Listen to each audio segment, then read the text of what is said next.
This is NATV Network.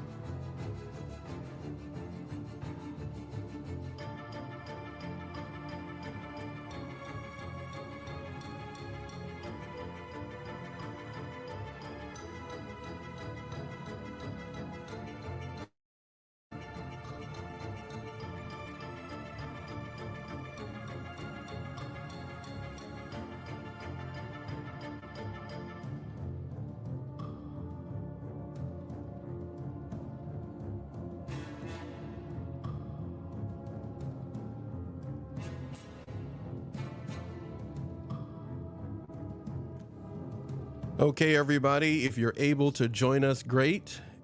I understand, of course, many of you have said, my goodness, we didn't know you were coming on. I did it that way on purpose. We are going to do a live podcast for you. And then we're going to, when we're completed and done, we're going to put it together, polish it up a little bit, and re-release it to you. But right now, you get to watch us put together a podcast right in front of your very eyes. This is NATV Podcast, and we've got Wendy Whitman back with us again. We're going to delve a little bit deeper into her two books and tease a little bit for her upcoming book as well. How you doing, Tanya? I see you out there. Look forward to you taking a peek behind the curtain as we do this in front of you.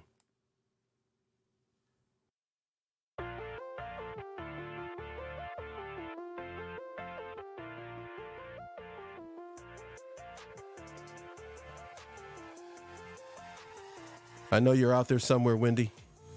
You're there. I know you're there somewhere. Yeah, you're there, right? We didn't lose you. No, you have not lost in. I'm giving them a moment or two, Wendy, to come in. Sure. Thank you, Tanya, for the applause. Appreciate it greatly. The picture of you and your friend. Yeah. We really appreciate you being with us the last time on the other show. You got to meet the Motley Crew. I did.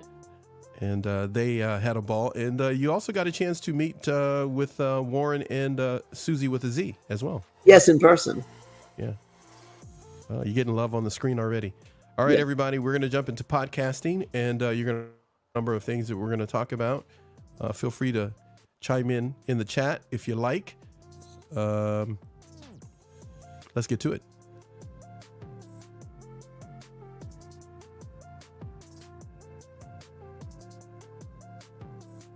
Hola. Hi. Okay, so now this is what we're going to do. Now that we got the intro out of the way, everybody's been given the ground rules. They're going to watch us do this. And Tanya, thank you for being here, my friend. And I look forward to talking to you. Some of the messages you sent me, I'll get to them without a doubt. Wendy. Yes. You've been so kind to be with us when we were on the live show with many of the hosts of the channel that were there. But now I get to have you to myself for a moment in time, and I get to run a few things by you. So let's do this. You were a person that was never before. You never thought about writing, let's just say you had never written a book until the first book, which was called what again? Premonition. Yeah, Premonition. And Premonition now, if I understand it correctly, is correct me if I'm wrong, is out in paperback now, I think, or do you have a copy there? Oh, great. Yes, here's a copy. It came out in May in paperback. Good. And it originally came out in July of 21. It is on Audible also in Kindle and all the different formats. Got it. You're getting some love on the screen there too, by the way. Yeah, hi, Tanya. So now that book is out in paperback, that book set a tone which set the scene for the second book, if I understand correctly, right? Yes. And the second book is Retribution in paperback and Kindle and Audible, and it picks up exactly where Premonition left off. Okay. So I tell everyone they should read the first book first, or else they're going to just miss so much. Yeah. Okay. So don't jump and get the second book. You need to read the first one. Yeah. Why do you say everyone needs to make sure to read the first one? Just without, of course, giving it away. Right. Parameters? Why? Well, I think there were a lot of challenges trying to writing a sequel that when I was writing it, I didn't really realize or thought through particularly. And I started to get asked in interviews if it could be a standalone book. And when they asked me that, the first person who asked me that, I thought, well, no, not really. Like if you're going to, you know, I put my heart and soul into these books.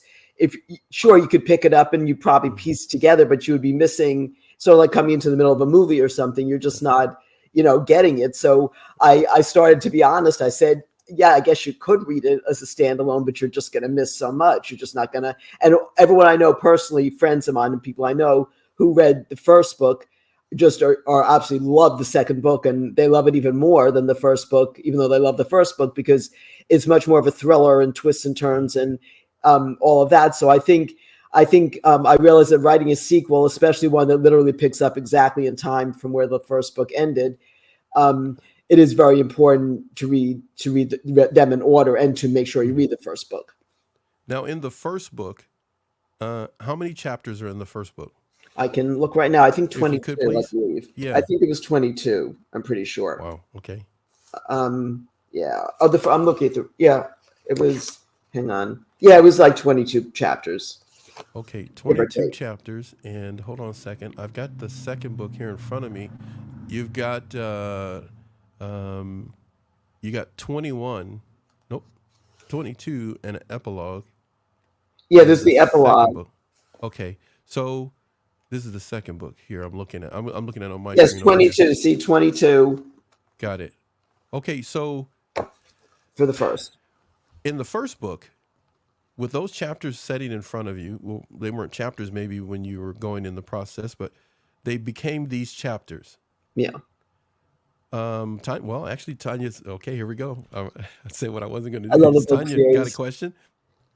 How many? You got a good one. So let's jump to hers. How many pages approximately? The first book was like 272, I believe. 272 in the first book. Not counting. Well, if you count the acknowledgments, no, it's actually 260. Sorry, 260. About 260 in the first book. And the second.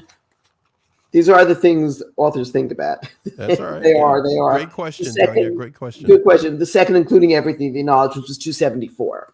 274. Now, in the first book, as you put it together, and then they became chapters, which few chapters kind of stand out to you as being pivotal chapters? By numbers? In the first book. In the first book, I couldn't offhand just say a number of a chapter, but in terms of where it is in the book, I would say as the story started to develop, the exciting parts probably were maybe like 2/3 into the book where you really started to sweat it out, what's going to happen. Wow. 3/4 into the book. Again, when I wrote the first book, I wasn't really aware of, like, I didn't like plot it out in terms of an outline. I knew what I wanted to write and where it was going to head. And I wrote a certain number of pages a day. But I think the story unfolded. It's funny how even if you have no experience writing a book, somehow if you're telling a good story with good characters, when I look back at it now, I realize I didn't really plot out how many pages it would take to get to this exciting part and that part, but it did unfold the way a book should unfold. When you read it, it makes sense. So I think somehow instinctively you just end up writing correctly. And I guess I did obviously have an editor for my publisher, but they didn't make any substantive changes. It was all small things. It wasn't like, oh, you got to take this. Like I have friends who say, no, you got to take this whole thing out. You can lose those 50 pages, like real changes. Mine were relatively minor, I consider them. And the second book were even less than the first. So I think I wrote it pretty tightly. And I think both books ended up, if you were doing like a curve of how you write a story, they just ended up naturally doing it correctly, not long, boring sections and not this and not that. It just all sort of went the way it should go. So there wasn't a lot of fluff that they needed to address to make the book a tighter book. No, that is rare for somebody writing their first book. And quite honestly, when I sent in the manuscript to my publisher initially, he said it was one of the cleanest manuscripts he's gotten and very tight. And even when they were just deciding whether or not to publish it, he said it was a very tight, clean manuscript. So who knows? That's how it came out. So would you say that that's connected to having to do with anything you did in television, other things that you've done? Is it just a part of your nature? How do you think that you were in a position to be able to, not have somebody come cutting through your work and accept it overall pretty much as is? Well, I think for the first book, and again, then to the second, I think I knew in my mind, even though I didn't do like an actual physical outline, I knew what the story had to be. I knew how it had to end. I had very specific things in mind. So I think I just wrote concisely. And part of my job at Court TV, I oversaw the live trial coverage, but part of my job was critiquing everyone else's writing and fixing it. So I was used to editing other people's writing. And so I think just sort of naturally it worked out that way. And then the second book, I knew right away was going to be so different, much more of a thriller, twists and turns, just nonstop excitement. And that just flowed. It just all flowed. Okay. Now, would you say if your book could be compared to, is it like sitting in a courtroom, hearing everything unfold? Not really. Or is it just kind of more movie-based, television-based? I mean, when I was writing both books, I could picture it as as like a Netflix series. I could picture all the scenes where they would be filmed. Got it. Things like that. So I think that's how I visualized it as I was writing. It helps, I think, when you're writing, if you can see the scenes, it brings it to life for the author while you're writing it. So that's, I would say, I didn't have any courtroom scenes in these books. There are no courtroom scenes or anything like that. No, they're just it's the plot of the story and trying to catch the killer and all that. Okay. So it's more of the reader because it's gonna come to him. It's gonna be a movie. It's gonna be something. I hope. We're gonna have to pick it in front of some movie theater. No, I'm just kidding. I'm not gonna pick it. But if it was a movie, if the reader, the viewer of a movie, they're going through this journey then of trying to catch the killer, not necessarily seeing it come to quote unquote justice in a courtroom.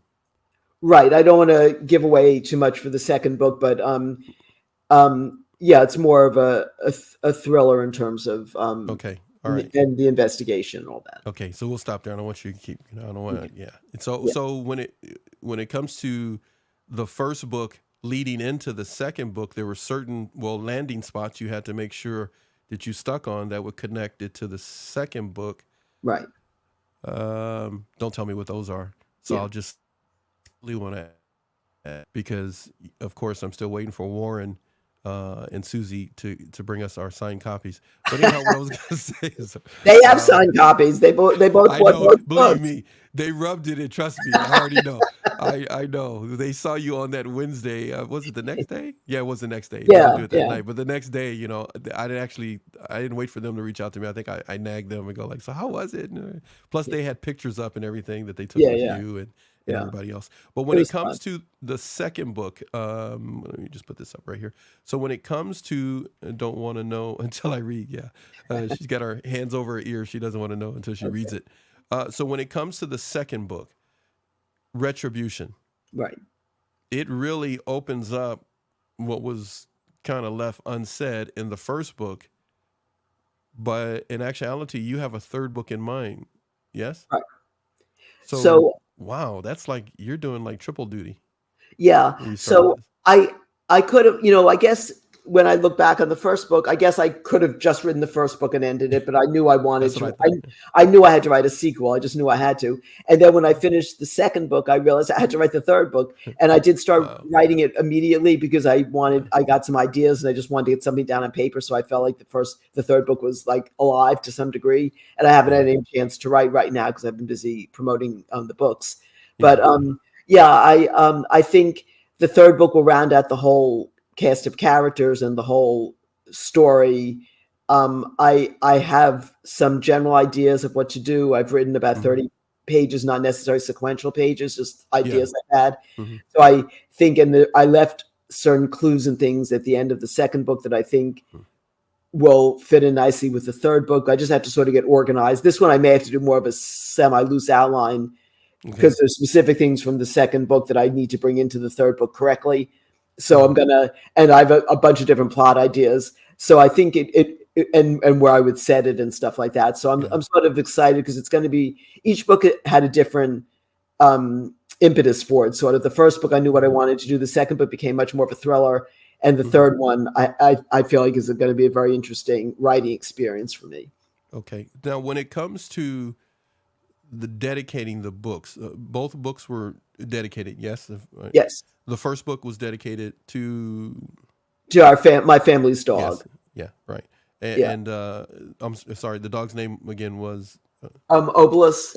yes. I don't know if you For can those who see. didn't watch the other show or have never met Wendy before, yes, thank you for pulling up, showing that.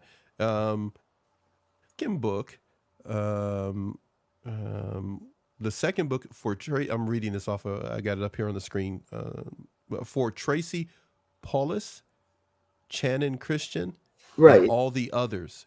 You can die, but you can't unlive. I lived, by Blackbird. Speak more to that, please, for those who didn't get to see you when we were all together with the Motley crew and discussing your book. Tracy Paulus and Channon Christian. Right. The second book I wanted to do. The first book I consider a tribute to murder victims, but the second book, I felt I wanted to dedicate because our Obi died when sort of in the midst of me dealing with the first book, so it was very emotional, and so I wanted to dedicate it to him. But the second book I knew I dedicated to murder victims. I wasn't sure how to do it, so it's hard to pick two people out of the hundreds I've seen and dealt with. However, both Tracy Palace was Danny Rolling's last victim in the murders in 1990 in Gainesville, Florida, the students at the University of Florida. And she died such an awful death. And Shannon Christian was murdered along with her boyfriend in Wichita, Kansas. In Knoxville, Tennessee. Not Wichita. That's a different case. In Knoxville, Tennessee. And she also had just a horrific death. And those two have always haunted me. So I dedicated to them with the proviso and all the others, meaning all the other murder victims I've seen. And the quote I took out of Blackbird was that Apple series, I believe it was on Apple series, about Larry Hall. I believe that was his name, the murderer. It was a serial killer. And that was a line from that. They were showing one of the victims and the different highlights of her life, even though she was murdered at a relatively young age, like 16 or something like that. And it was like saying that a murderer takes these people's lives away from them and cuts them short, but it doesn't take away the moments they did have and how many days they did get to live. So that really hit me when I watched that. That was an incredibly well done series, incredibly well done. And none of us had ever heard of that case, Larry Hall. It slipped through the cracks. It's with all I've never heard of it either. With all the part of it. With all the high profile cases, somehow you don't necessarily you can miss one here or there. And it was just a terrible, terrible, terrible case, and very interesting the way it all played out. So they did an incredibly good job with that series. I believe it was on Apple. It could have been on Peacock, but I'm not one of those. It was on one of those networks, but it was incredibly well done, and it was very haunting. So I combined it all in that dedication. I've been telling people in interviews and things, I don't know how many people bother to look at a dedication of a book, because sometimes it'll simply be for Kate, like, well, who's Kate? Yeah, just a name, and nobody really name, connects. And it might mean a lot to the author, but nobody would connect to anything. But I wanted to do more with my dedications because I think they're important, and it can tell you a lot about the author and also about what they were trying to do with their writing and with their book. So I felt in both books I got that across. Now the Shannon Christian, that's the one you're just talking about right now, correct? Yes. Yeah. I'm sorry, it's not Wichita. You said no. The Carr brothers case was Wichita. That's another case I mentioned a lot in the books. Shannon Christian and Christopher Newsom were murdered in Knoxville, Tennessee. Now, the Tracy Paulus was in Florida. Was in Florida. That's what I was trying to remember. Yes. Okay, and then you say, and all the others. What others that are not mentioned there, outside of the ones you mentioned? What else? What others are there that come to mind when you were doing this dedication? Meredith Emerson is one. She was murdered hiking in Georgia with her dog. That was an awful case. There are just so many cases. It just goes on and on and on. I do mention a lot in the book, all of the Golden State Killer's victims. Yeah, okay. He killed mainly couples. Richard Speck, going back to the 60s, the student nurses. Kitty Genovese, who was the initial one in New York in the early 60s, who was murdered supposedly in front of a lot of people and no one did anything. These are... Wait, I don't... Do you know that case? When? It sounds familiar. Kitty Genovese. I'm old enough to remember. I'm just trying to... She was murdered in New York. I think it was in the early 60s, I believe. And that case got a lot of publicity because people felt people, and then there were conflicting reports about it later on, years later, whether that was true that so many people witnessed it. It didn't call the police and stuff like that. But it became like the New York case that everyone always remembered and all of that. So again, it's just, I mentioned all these people. I do also there was a family in Virginia that was murdered, the entire family, the two little girls and the parents. I mentioned that case. The case in Connecticut, the Cheshire case of the Pettit family. These are all cases. Yeah. The Green River Killer, it just goes on and on and on. All these different, the Clutter original in Cold Blood, the Clutter family case. I don't where was that? Where was that one? That was in Kansas. That was in Kansas. Okay. That was in Kansas. So unfortunately, go ahead, please. Unfortunately, there's no end to it. Did you find that some of these are small towns and a few of them are from big cities or off the coast, or is it mainly a lot of these horrific crimes are in small areas and small towns?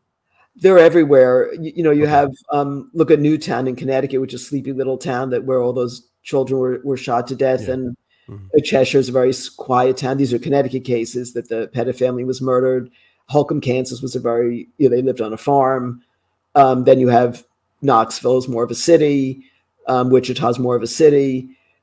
I think murder happens everywhere. Did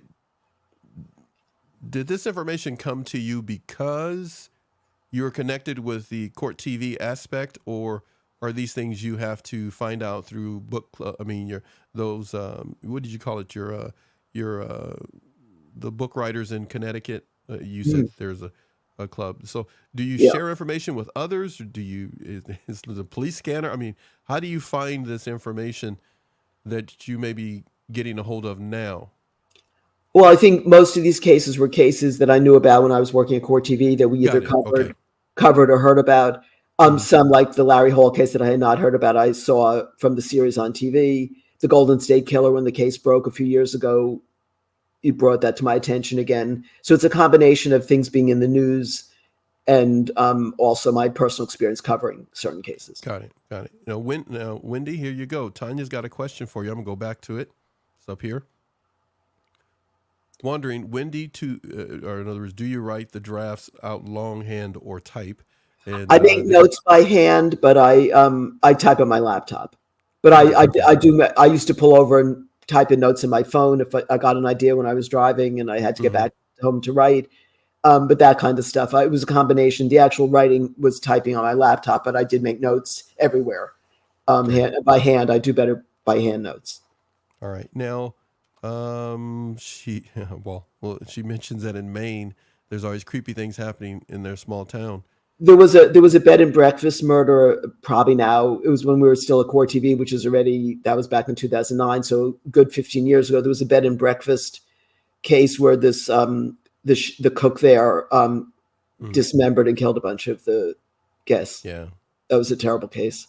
When you mentioned that the other day when we were doing the live show, I immediately, we have a tendency to stay at places like that, and it immediately made me think, I don't know if I want to do that. I don't know if I want. No, you realize when you hear cases like that, those people were completely helpless. They're at a little bed and breakfast. They had no. That's true. They were just sitting ducks. It's like you realize you think you're in a safe little environment, and then if there's a maniac there, you're helpless. It's because you don't know that the guy's a maniac.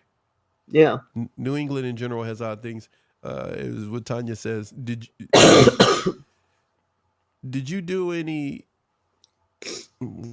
in talking with others and ask their opinion? I guess not collaboration, but did you get kind of their opinion before you actually went out and published this book? Hey, what do you think about this? Did they give you honest opinion, or? I had a few sort of what I call test readers look at like the first draft of the first book. I didn't do it with the second book because I already had a publisher. So I really wasn't really correct to do that. The first one, I felt like I was sort of shooting blind, so I needed some kind of input. Am I on the right track here or not?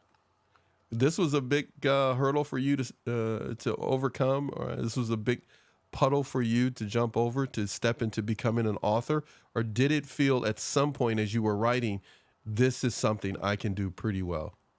Yeah, I think I thought about it for, a number of years before I actually sat down to do it. And so I didn't push it on myself. I waited till it seemed like I could do it. And I think I've probably mentioned this in other interviews with you, that one night all of a sudden I realized I could write because I could write it as fiction. And I think the thought of writing a nonfiction book with so much research was off-putting to me, and it sort of delayed me from sitting down to write, because I thought I had to do all this work before I sat down to write. So when I realized I could write fiction that night, somehow I just sat down and wrote till 5 a.m. And then literally the next 4 months, every single day I wrote a certain number of pages to stay on track. And I kept saying to my sister, I think this is working. Like, I think I might get this. Like, it seems so crazy to me. And then I got a publisher. So it was a very funny experience. You started writing it. Well, like, I thought it was going to be hard. What's the problem with all these people talking about writing a book? So fiction is your thing. It's your thing.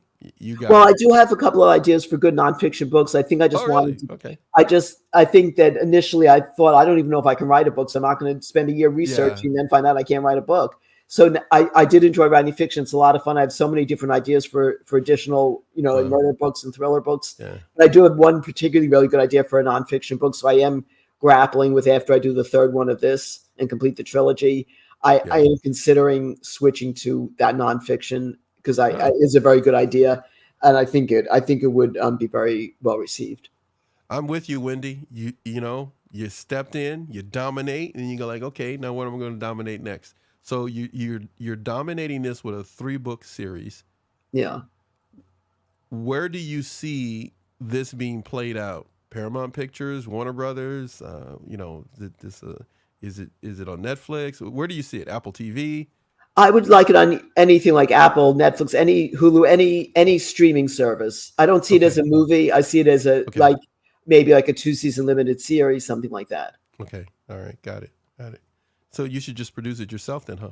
Oh, that'll be easy. I'll just grab that $3 million out of my bank. I was going to say, hey, let me just go ahead and just get the what was I thinking? The funding for that. Let me just, I don't even know why I did a book. I should have just went ahead. So, all right. So when it comes to, hold on a second. Since we're going to go down that road for a moment.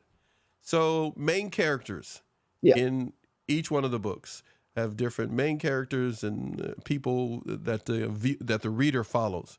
Now, a viewer is going to watch this. Who do you see playing some of those? Who would you like to, if we were going to take a moment down Fantasy Island, just who do you see? Who do you see being in this? If you were able to cast them.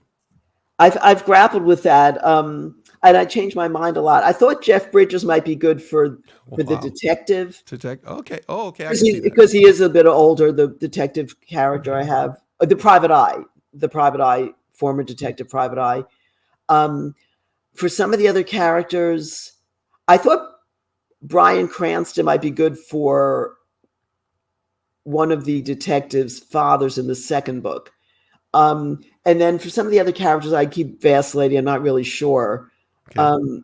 But I've had some ideas. Yeah, don't make them mad now. Don't say somebody and then skip somebody else and then go like, hey, I wanted to be in it. So, okay. Well, I'll be accommodating if anyone approaches. Yeah. Well, with the $3 million, you're going to, put it together yourself. When it comes to how this book is being received, now that you got the book out there and you're touring with it, you're showing it to others, what has been some of the surprising things that people have said to you about the first book, now that you have done book tour 1 and now going on book tour 2? I have to say, the woman who voiced the Audible edition, Libby McKnight, and she's done a lot of audio stuff. She's also an actress, I believe. She sent me the nicest message after she voiced the second book, saying what a pleasure it was to have characters she could root for, and how much she loved the story, and on and on and on. And I was just so taken aback, like. Authors just need feedback, and they need some validation, especially if you're new like I am. I haven't written 100 books, and it was, I got a bunch of messages like that from people either that were involved in producing the book, which did the Audible version, and some other friends of mine who read the first and then the second book as soon as it, was available.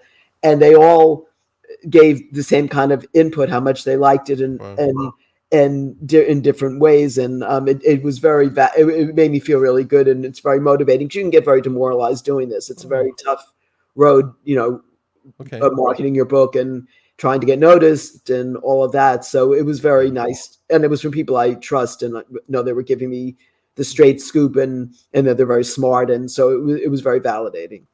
Okay. Well, I want you to know that Tanya says she loves an audible. Sometimes the person reading adds more character to the story.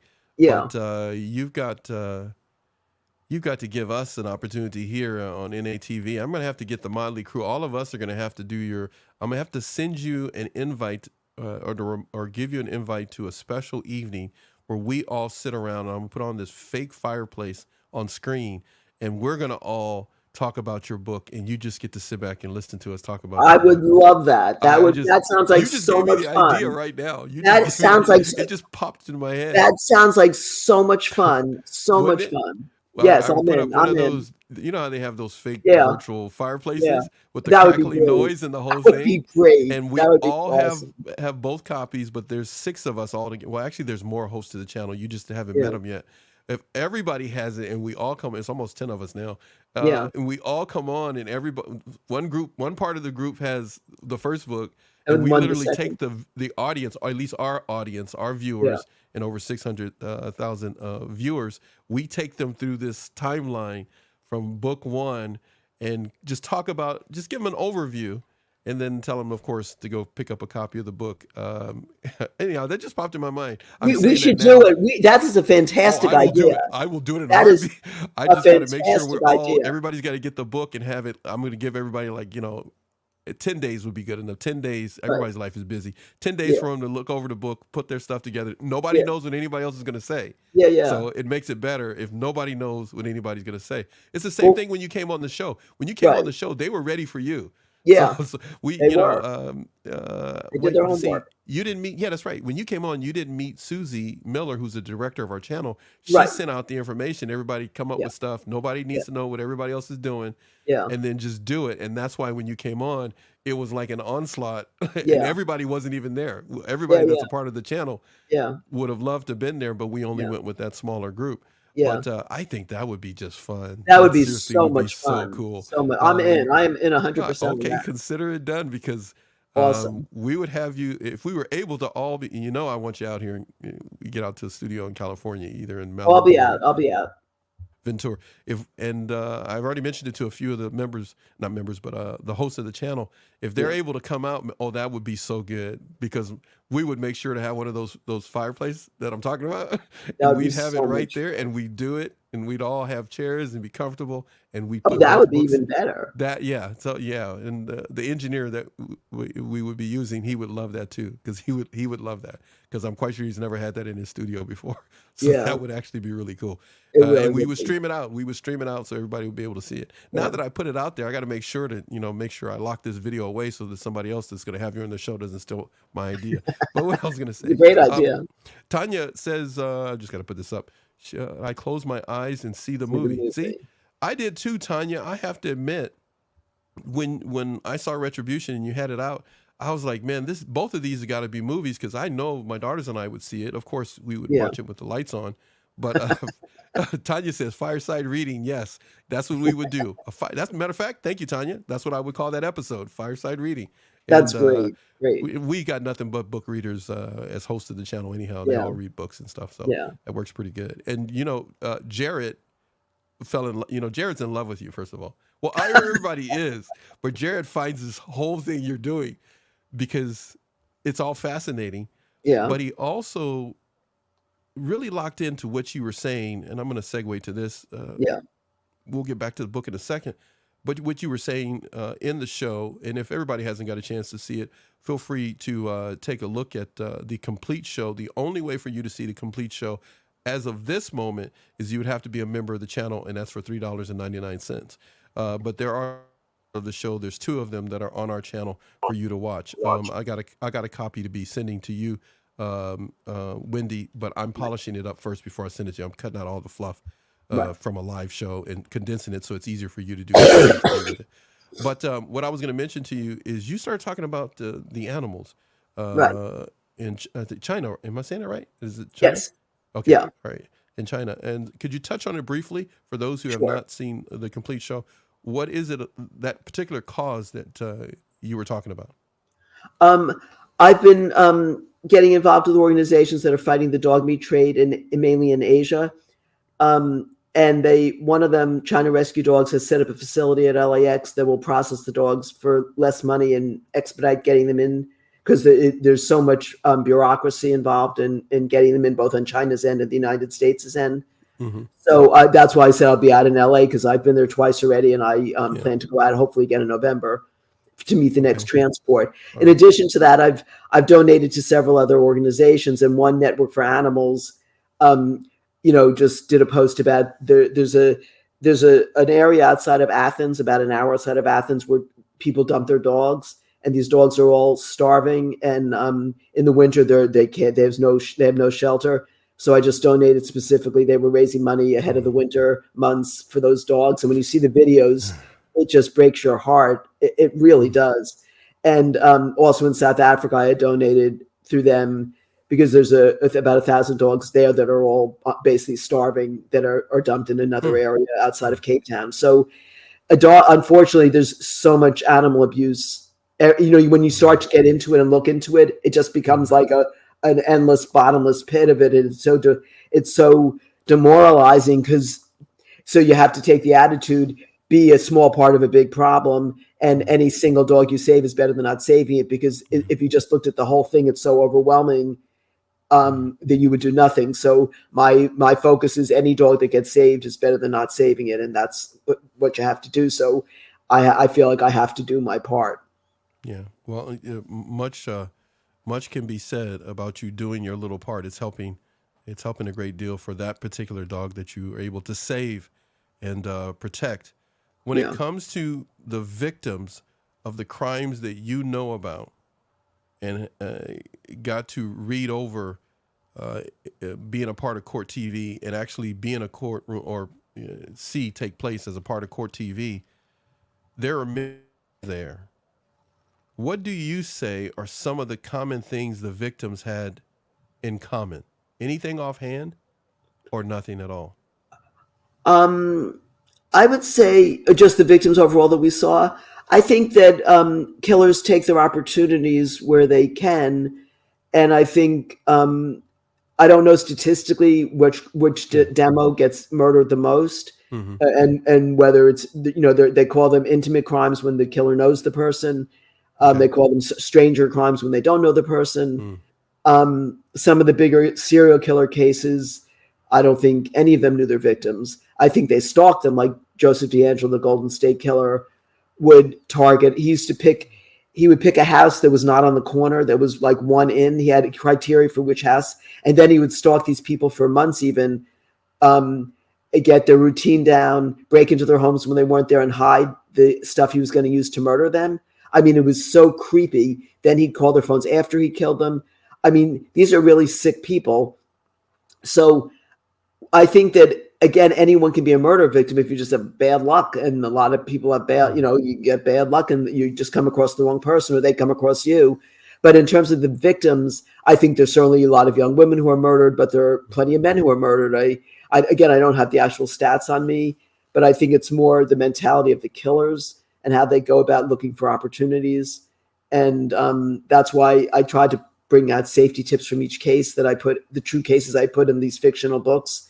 Yeah. Because they look for easy prey. Like even their cases, even if someone just had a dog with them, they're less, except that Meredith Emerson was hiking with her dog and he killed her anyway and kidnapped her and the dog. So, if you come across the wrong person, you're basically screwed. But there still are certain safety tips that could potentially help. And then there are people that just find themselves in a hopeless situation, and it's very sad and tragic. Now, the sadness of these situations, the outcomes, can take a toll on anybody. You mentioned in the last show it took a toll on you. Yeah. But what kind of heavy weight was laid up on the families? I think the families, the one word I absolutely can't listen to is closure, because there is no closure. Certain things. You mean for the family? There is no. Right. I see what you mean. There's generally no closure in the legal system either. It goes on and Oh, on with yeah, appeals and that's everything true. else. So Yeah, I find there's no closure there, and there's certainly no closure emotionally. You got it. can't have someone you love know that that's how their life was ended, their last moments, their life cut short, stolen from them. How could you ever get over something like that? So the victim, Yeah, we talked about this last time, the ripple effect. It scares whole communities. It scares an entire country. Certain cases that get publicized, and it destroys the family and friends' lives. There's no way you can bounce back from something like that. yeah. Now, do you have a problem, as even Tanya talks about? Do you have a problem or a challenge? I should say not a problem, but a challenge being in the dark.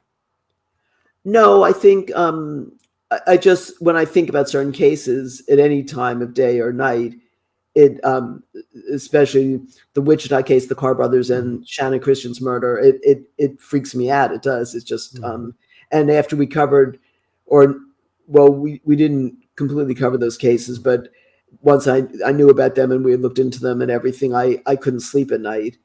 Every time I heard anything, I was, freaking out. That was for the Carr brothers because they broke into their home. It's just amazing what people are capable of. I Very look sad. at I look at your book Retribution, and the main characters in Retribution are who? What are the names of the main characters in Retribution? The main characters, Vito Loggia is the private eye. Hank is the main detective. Joseph O'Malley is her sergeant.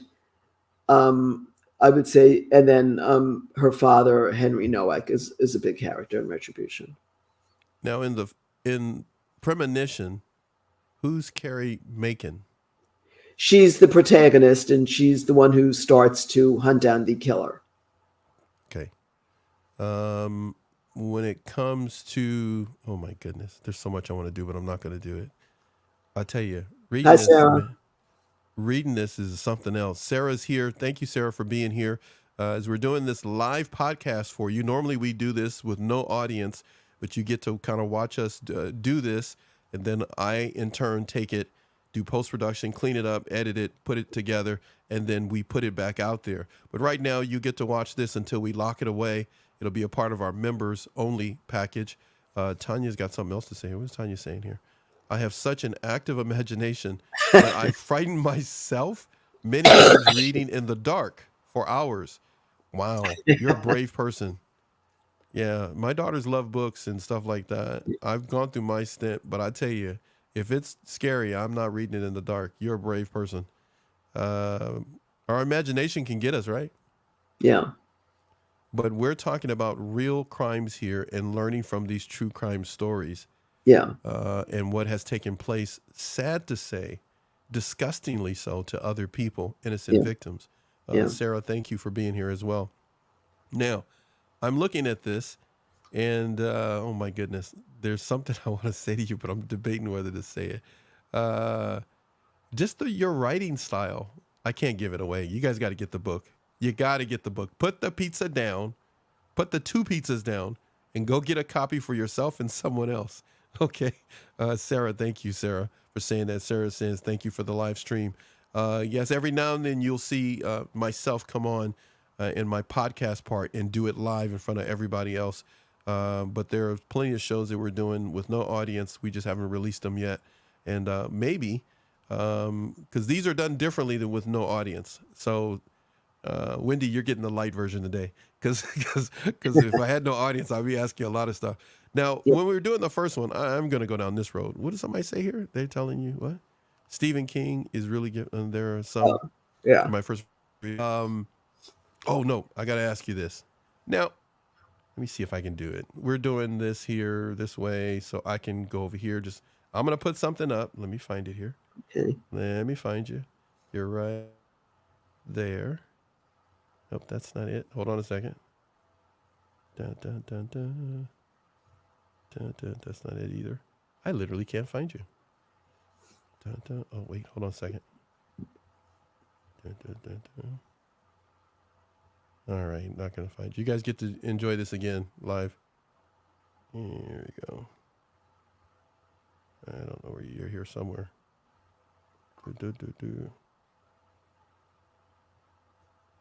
Go like that. We're gonna go like that. Everybody's just gonna have to endure this here.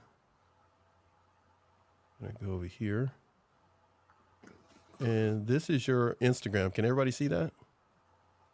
Not yet. You can't see it yet. It's coming here. Here we go. Oh, here it comes. Here's somewhere. See if I do this right here. This one. Oh, we're sharing the wrong one. Hold on there, everybody. We're really having fun now. I'm really doing this in real time in front of you. So hold on. We're going to do this. I'm going to share something here. And here we go right here. I'm going to turn the volume off. And as you probably guessed, most of this will be edited out. But anyhow, can you see it now? Do you guys see anything there yet? No, not yet. No. You're going to see it right about now. No. Okay. Yes, that's my Instagram. Okay, now I'm... Yeah. Who's that? Who's that what? Guy with you? Who's that guy with you in Ed the O'Neill profile picture? Ed O'Neill, the actor. Yeah. So why does he get the privilege of being in that picture and not me? No. Why does he get the privilege of being in that picture with you? His wife. I went to high school with his wife, and when I did my launch at Zibby's bookshop in Santa Monica, she moderated it for me. So he came to the event, and I've met him before as well. Wow. He's a great guy. We had so much fun. He's so much fun to hang out with. Really? That's really cool. Look at that. That's pretty cool. Let's see what else you got there. Everybody's going to have to endure this because I'm just going to do this because I'm going to do it now so that I don't have to worry about doing it anywhere else. Oh, no telling what I did there. Just hold on there, everybody. Everybody's going like, what is Paxton doing? I'm having fun. Leave me alone. Okay, I'm going to get to these. Oh, okay. Everybody see that? Yeah. Who are these people here? Those are other authors. To the left of me is Wendy Walker. She's a well-known author. And to the right is Pat Dunn. And we did an event at the Trumbull Library in Connecticut about a week and a half ago, which was a lot of fun. And that's where I met Warren and Susie. Yes. Yes. They bragged about it immensely. I'm sure they did. And here, who we got going on? What's going on here? The same event. That's Wendy Walker to the left of me, Pat to the right. And those two women, if their names are both, were the librarians, basically, work at the library and ran the event. They were incredibly sweet. What are you experiencing when you do these book tours, when you got your book out in front and showing it and people are coming, talking to you and other authors? What are you learning about people, for example, with this type of writing? They are scared to death or what? No. Well, first of all, just the events. Like I've met so many amazing people doing this. Other authors, like the library staff at Trumbull. The audience was incredibly engaged and asked very smart questions. I love doing all this stuff. It's an ordeal to set things up and to feel that you have to keep edit like that. But actually doing these events and meeting all these people and talking and answering their questions is just a lot of fun. It's enhanced my life and enriched my life enormously. Now, have you come to recognize that people find you fascinating because you're new to the scene? Is it it's kind of like you're someone new for them to follow, or has it been truly that they're fascinated by your characters as well in your books? I think they love the characters, but I think in terms of me personally, I think it's my connection to Court TV and Nancy Grace, and the fact that I am basically considered an expert in murder and have so much information, and people are so interested in true crime. I think they can't wait to question me. That's actually an interesting title for you to bear, an expert in murder. Yeah, expert in murder. Never saw that coming out of you saying that, but that is actually the case, right? Yeah. Have you recognized people or psychos when you're just walking down the street, or? No, I always think that, because with so many of these people, even Ted Bundy, he did it for years, and D'Angelo, all these people, they can lead a double life, but and even fool their own families. But somehow I personally always feel that if I was around someone like that, I would sense it. But I don't know if that's true or not, because most of these killers have managed, these serial killers who've done it over decades, where it's taken 30, 40 years for them to get caught, they fooled their own children and families. So I don't know. It's a scary thought to think you could be around someone like that and not realize it.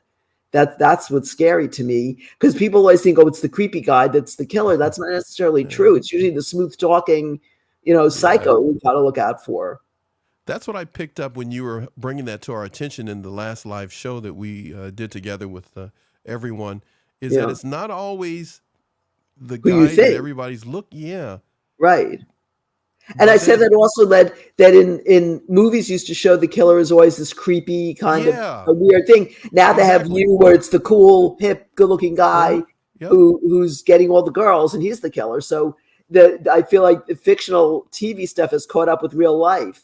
That it isn't like Ted Bundy was good-looking, Scott Peterson was good-looking, Cary Stayner, who the Yosemite murders, was very good-looking. Very good point. Yeah. Are always looking in the wrong direction, I think. And that's how these guys get away with it. So because no one suspects them. So when you write your books, when you put this together, and if you continue down this road of being this expert about murder, you're going to write from that standpoint, not necessarily the obvious guy. You're going to write from the standpoint that it's literally a whodunit, and where does the evidence lead? Yeah, I don't want to say too much. Okay, that's enough. Nope, don't go down the road. So anyhow, no, don't give it away, because I want to be surprised too. What's on the horizon for you? I know there's a number of, we're looking at here, your page. You got tomorrow, October 13th, what you got going on? We canceled that event. We're rescheduling it. So when it comes to this upcoming book, if you were able to project yourself 36 months from now, 3 years from now, would be on the horizon for Wendy Whitman, the expert when it comes to murder from Court TV? I would assume that the third book of this series would be out, potentially a nonfiction book. I'd like to do a lot more traveling again, and also make trips out to help with the dogs at the LAX facility. Yeah, did you see the comment there on the screen from Sarah? The families are in denial and overlook the red flags. They are charming, though. Yeah. Oh, man. See, that scares me. It's scary. It is scary. To me, that is like... It's very scary. If you know your son or your daughter, it's like, I don't know. Yep, these are not normal people. Yeah, and so you were put in situations where you got to read files, police files, right? Am I saying that correct? Police files and other things. Different information, yeah. Yeah, different information.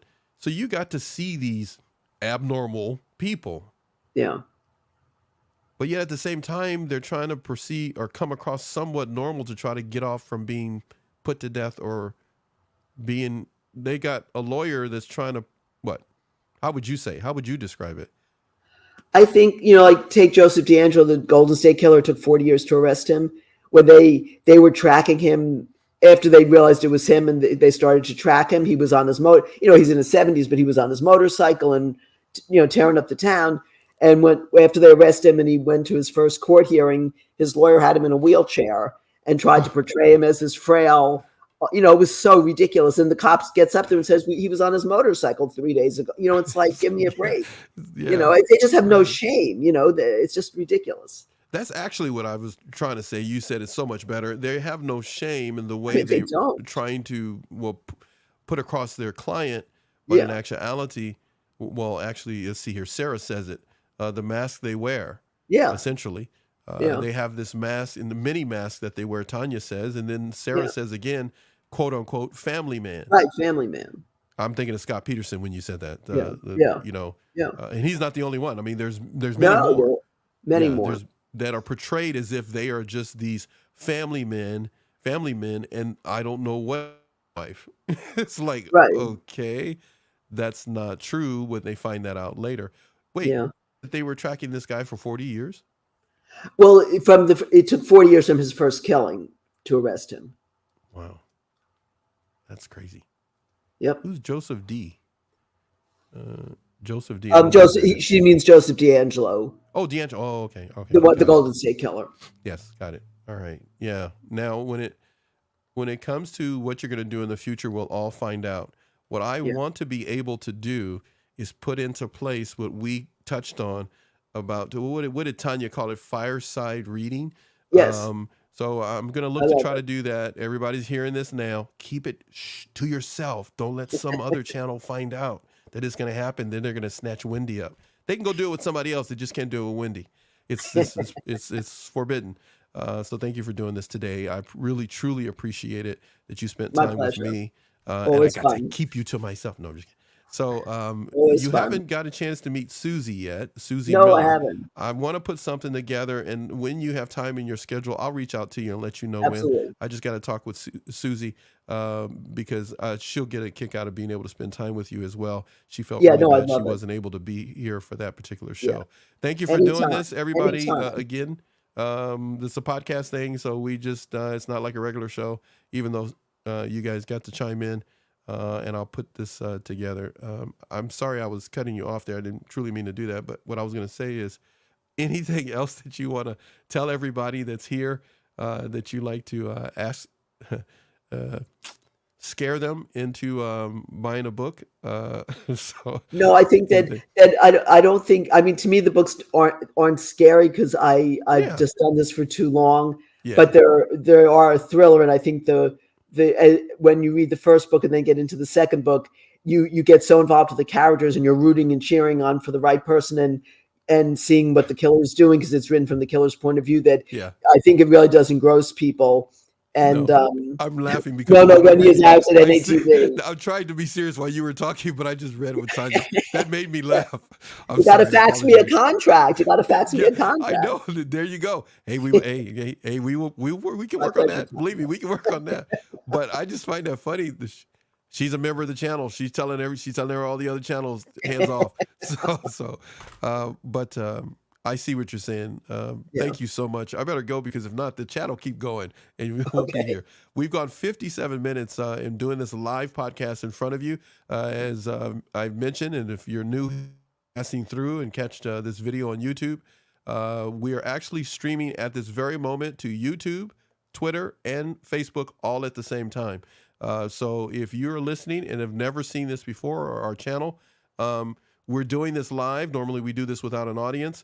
And in turn, we'll edit it and put it together and clean it up a little bit. And then you'll see it in other locations and we'll syndicate it, all the above, all that stuff. But right now, Wendy, you're the best. I really mean that. You really are. You guys are too. You I guys are always the best. enjoy it. It's so much fun. I told you the chat's going. They're going as you're talking. Look, guys, we got to go. Okay, I'll see you guys later. I'll put up what you say, but we both have to go. And we appreciate you guys. Sarah, Tanya, thank you. Wendy, you're the best. We'll see you later. You too. Bye. Okay. Take care. Bye.